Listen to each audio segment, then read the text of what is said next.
Hi ಎಲ್ರಿಗೂ ನಮಸ್ಕಾರ ಸ್ನೇಹಿತರೆ. ಬನ್ನಿ ಇವತ್ತು ನಾವು ಈಸಿಯಾಗಿ ಮನೆಯಲ್ಲಿ ಅಡುಗೆ ಮಾಡ್ಕೊಳ್ಳೋಣ.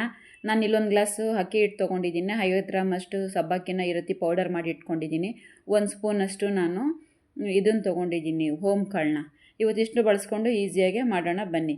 ನಾನು ಇವಾಗ ಅಕ್ಕಿ ಹಿಟ್ಟು ಒಳಗಡೆ ಸಬ್ಬಕ್ಕಿ ಹಾಕ್ಕೊಳ್ತೀನಿ. ಸಬ್ಬಕ್ಕಿ ಮತ್ತು ಉಪ್ಪು ಅಷ್ಟು ಹಾಕ್ಕೊಂಡು ಮತ್ತು ನಾನಿಲ್ಲಿ 1.5 ಗ್ಲಾಸಷ್ಟು ನೀರು ತೊಗೊಳ್ತೀನಿ. ಮೊದಲು 1 ಗ್ಲಾಸಷ್ಟು ಹಾಕ್ಕೊಳ್ತೀನಿ. ಹಾಕ್ಕೊಂಡು ಎಲ್ಲ ಮಿಕ್ಸ್ ಮಾಡ್ಕೊಳ್ತೀನಿ. ಗಟ್ಟಿಯಾಗಿದೆ. ನಾನು ಮತ್ತೆ ಇನ್ನೊಂದು ಅರ್ಧ ಗ್ಲಾಸಷ್ಟು ಹಾಕ್ಕೊಂಡು ಫುಲ್ಲು ನೀಟಾಗಿ ಮಿಕ್ಸ್ ಮಾಡ್ಕೊಳ್ತೀನಿ. ನಾವು ಈ ಥರ ಮೊದಲೇ ಮಿಕ್ಸ್ ಮಾಡಿ ಇಟ್ಕೊಂಡ್ಬಿಟ್ರೆ ನೋಡಿರಿ, ಈ ರೀತಿಯಲ್ಲಿ ಮಿಕ್ಸ್ ಮಾಡ್ಕೊಬೇಕು.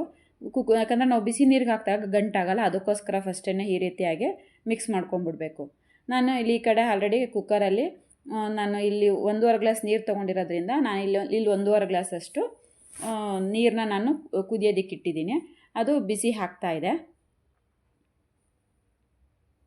ನಾವು ಉಪ್ಪನ್ನೆಲ್ಲ ಹಾಕ್ಕೋಬೇಕಾದ್ರೆ ಹಿಂದೆನೇ ಹಾಕ್ಕೊಬೇಕು, ಜಾಸ್ತಿ ಮುಂದಾಗಿ ಹಾಕ್ಕೊಬಾರ್ದು. ಮತ್ತು ನಾವು ಹಿಟ್ಟಿನ ಕೋಲು ತೊಗೊಂಡು ಇದೇನು ಕಲಸಿಟ್ಕೊಂಡಿದ್ವೋ ಇದನ್ನು ಈ ರೀತಿ ಹಾಕ್ಕೊಂಡು ಮಿಕ್ಸ್ ಮಾಡ್ಕೊಳ್ತಾ ಇರಬೇಕು. ಏಕೆಂದರೆ ಇಲ್ಲಾಂದರೆ ಕೆಳಗಡೆ ಹೋಗಿ ಕುತ್ಕೊಂಡ್ಬಿಟ್ಟು ಒಂಥರ ಗಟ್ಟಿ ಆಗಿಬಿಡುತ್ತೆ, ಹದ ಸಿಕ್ಕಲ್ಲ. ಆಮೇಲೆ ಒಂದು ಕಡೆ ಗಂಜಿ ಇರುತ್ತೆ, ಒಂದು ಕಡೆ ಗಂಟು ಇರುತ್ತೆ. ಅದಕ್ಕೋಸ್ಕರ ನೋಡಿರಿ, ಈ ರೀತಿ ತಿರುಗಿಸ್ಕೊತಾನೆ ಇರಬೇಕು. ನಾವು ಅಕ್ಕಿ ಹಿಟ್ಟು ಅದೇನು ಕಲಿಸ್ಕೊಂಡಿದ್ವೋ ಅದನ್ನು ಹಾಕ್ಕೊಂಬಿಟ್ಟು ಈ ರೀತಿಯಾಗಿಯೇ ಚೆನ್ನಾಗೆ ಮಿಕ್ಸ್ ಮಾಡ್ಕೊಂಡು ಕಲಿಸ್ಕೊಂಡಿದ್ರೆ ನೋಡಿ ಆಗ್ತಾಯಿದೆ, ರೆಡಿ ಆಗ್ತಾಯಿದೆ. ಇನ್ನೇನು ನೋಡಿ ಎಲ್ಲ ಬೆಂದಿದೆ. ಕುಕ್ಕರ್ ತುಂಬ ಚೆನ್ನಾಗಿ ಹರಳಿದೆ ಹಿಟ್ಟು. ಅದು ನಾವು ಹಿಂಗೆ ಮುಟ್ಟಿ ಒಂದು 5 ನಿಮಿಷ ಇದನ್ನು ಮುಚ್ಚಿಡೋಣ. ನಾವು ಮುಟ್ಟಿದ್ರೆ ಅದು ಕೈಗೆ ಅಂಟ್ಕೋಬಾರ್ದು, ಆ ರೀತಿ ಬೇಯಿಸ್ಕೊಬೇಕು ಹಿಟ್ಟನ್ನ.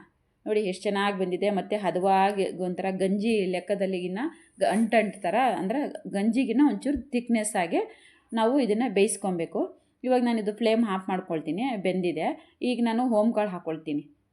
ನಾನೇನು 1 ಸ್ಪೂನ್ ಹೋಮ್ ಕಾಳು ತೊಗೊಂಡಿದ್ದೀನೋ ಅದನ್ನು ಹಾಕ್ಕೊಂಡು ಎಲ್ಲನೂ ಮಿಕ್ಸ್ ಮಾಡ್ಕೊಳ್ತೀನಿ. ಎಲ್ಲ ಮಿಕ್ಸ್ ಮಾಡ್ಕೊಂಡಿದ್ದೀನಿ. ಇವಾಗ ಟೆರೆಸ್ ಮೇಲೆ ಹೋಗೋಣ. ನಾನು ಇದನ್ನು ಮಾಡೋದಕ್ಕೆ ನಾನು ಮಾಮೂಲಿ ನಾವೇನು ನಮ್ಮ ಮನೆಗಳಲ್ಲಿ ಚಕ್ಲಿ ಹೋಳಿರುತ್ತೋ ನಾನು ಅದನ್ನೇ ರೆಗ್ಯುಲರಾಗಿ ಚಕ್ಲಿ ಹೋಳಲ್ಲಿ ನಾವೇನು ಮಾಡ್ತೀವಿ ಅದನ್ನು ತೊಗೊಂಡಿನಿ. ಅದರಲ್ಲಿ ಸಣ್ಣದು ಸವಿಗೆ ಮಾಡೋ ಅಂಥ ಹೋಲಿರೋ ಅಂಥದ್ದನ್ನ ಆಯ್ಕೆ ಮಾಡ್ಕೊಂಡಿದ್ದೀನಿ. ನಾನು ಆ ಥರ ಬಿಡ್ತೀನಿ. ಈಗ ಶಾವಿಗೆ ಸಂಡಿಗೆ ಆಗಿರೋದ್ರಿಂದ ಈ ರೀತಿ ತುಂಬ್ಕೊಂಡ್ಬಿಟ್ಟು ಎಲ್ಲ ಬಟ್ಟೆಗಳ ಮೇಲೆ ನಾನು ಬಟ್ಟೆ ಮೇಲೆ ಒಂದು ಕವರ್ ಹಾಕಿದ್ದೀನಿ. ಯಾಕಂದರೆ ಕವರ್ ಈಸಿಯಾಗಿ ಬರುತ್ತೆ. ನೋಡಿ, ಈ ರೀತಿ ಬಿಟ್ಕೊಂಡ್ಬಿಟ್ರೆ ಎಷ್ಟು ಚೆನ್ನಾಗಿ ಬಿಟ್ಕೊಂಡಿದ್ದೀವಿ. ಏನು ಒಬ್ಬರೇ ಮಾಡ್ಕೋಬೋದು, ಏನು ಜಾಸ್ತಿ ಇಲ್ಲ. ನೋಡಿ, ನಾನು 4 ಗಂಟೆಗೆ ಬಂದಿದ್ದೀನಿ. 4 ಗಂಟೆಗೆ ಆಲ್ರೆಡಿ ಈ ರೀತಿ ಒಣಗಿದೆ.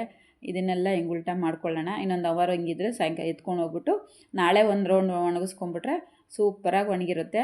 ನೋಡಿ, ಬೆಳಗ್ಗೆ ಹಾಕ್ಬೇಕಾದ್ರೆ ಎಷ್ಟೆಷ್ಟು ದಪ್ಪ ಇತ್ತು, ಇವಾಗ ನೋಡಿ ಬಿಸಿಲಿಗೆಲ್ಲ ಒಣಗಿಬಿಟ್ಟು ಎಷ್ಟು ಸಣ್ಣದಾಗಿದೆ. ತುಂಬ ಚೆನ್ನಾಗಿರುತ್ತೆ, ಟೇಸ್ಟಾಗಿರುತ್ತೆ. ಸಿಂಪಲಾಗಿ ಮಾಡ್ಕೋಬೋದು. ಒಂದೇ ದಿನ ಒಂದು ಅರ್ಧ ಕೆಜಿ ಮಾಡ್ಕೊಳ್ಳೋಕೆ ಕಷ್ಟ ಆದ್ರೂ ಎರಡು ದಿನ ಈ ರೀತಿ ಕೂಡ ನಾವು ಮಾಡ್ಕೋಬೋದು. ನೋಡಿ, 2 ದಿನಕ್ಕೆ ಇದು ಒಣಗಿದೆ. ನಾನು ನಿನ್ನೆ ಬೆಳಗ್ಗೆ ಹಾಕಿದಾಗ ಎಷ್ಟು ದಪ್ಪ ಇತ್ತು, ಇವತ್ತು ಬಿಸಿಲಿಗೆ ಹಾಕಿ ಒಣಗಿ ಈ ರೀತಿ ಆಗಿದೆ. ನೋಡಿ ಎಷ್ಟು ಚೆನ್ನಾಗಾಗಿದೆ, ಸಣ್ಣದಾಗಿ ಕಾಣ್ತಿದೆ. ಇವಾಗ ಅದೊಳ್ಳೆ ಮ್ಯಾಗಿ ಶಾವಿಗೆ ಮ್ಯಾಗಿ ಥರ ಕಾಣ್ತಿದೆ. ಇವಾಗ ಎಣ್ಣೆಗೆ ಹಾಕ್ಕೊಳ್ಳೋಣ ಬನ್ನಿ. ಎಣ್ಣೆ ಕಾಯಕ್ಕೆ ಇಟ್ಟಿದ್ದೀನಿ. ನೋಡಿ ಎಷ್ಟು ಚೆನ್ನಾಗಿ ಎದೊಳ್ತಾ ಇದೆ. ನಾನಿಲ್ಲಿ ಯಾವುದೇ ಥರ ಸೋಡಾ ಬಳಸ್ಕೊಂಡಿಲ್ಲ. ನಾನು ಒಂದು ಸ್ಯಾಂಪಲ್ಗೋಸ್ಕರ 1 ಗ್ಲಾಸಲ್ಲಿ ಮಾಡಿ ತೋರಿಸ್ಕೊಂಡಿದ್ದೀನಿ. ನೀವು ಹೆಚ್ಚು ಕ್ವಾಂಟಿಟಿ ಬೇಕಾದರೂ ಕೂಡ ನೀವು ಮಾಡ್ಕೋಬೋದು.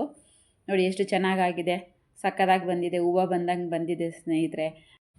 ಓಕೆ ಸ್ನೇಹಿತರೆ, ನಾವು ಇವತ್ತು ಸಂಡಿಗೆ ಮಾಡ್ಕೊಂಡಿದ್ದೀವಲ್ಲ, ನೋಡಿರಿ ಎಣ್ಣೆಗೆ ಹಾಕಿದ್ದೀವಿ, ಎಷ್ಟು ಚೆನ್ನಾಗಾಗಿದೆ. ಈ ಥರ ನಾವು ಅನ್ನ ರಸಂ ಮಾಡ್ಕೊಂಡಾಗ, ತಿಳಿ ಸಾರು ಮಾಡ್ಕೊಂಡಾಗ, ಸೈಡ್ಸಲ್ಲಿ ಡಿಶ್ ಏನು ನಂಚಿಕೆ ಇಲ್ಲ ಅಂದಾಗ ನೋಡಿರಿ ಈ ರೀತಿ ಸಂಡಿಗೆ ಮಾಡಿಕೊಂಡ್ರೆ ತುಂಬ ಚೆನ್ನಾಗಿರುತ್ತೆ. ನೀವು ಒಂದ್ಸಲ ಟ್ರೈ ಮಾಡಿ. ತುಂಬ ಸಾಫ್ಟಾಗಿ ಚೆನ್ನಾಗಿ ಬಂದಿದೆ. ಈ ವಿಡಿಯೋ ನಿಮ್ಗೆ ಇಷ್ಟ ಆದರೆ ಒಂದು ಲೈಕ್ ಕೊಡಿ, ಶೇರ್ ಮಾಡಿ. Thank you.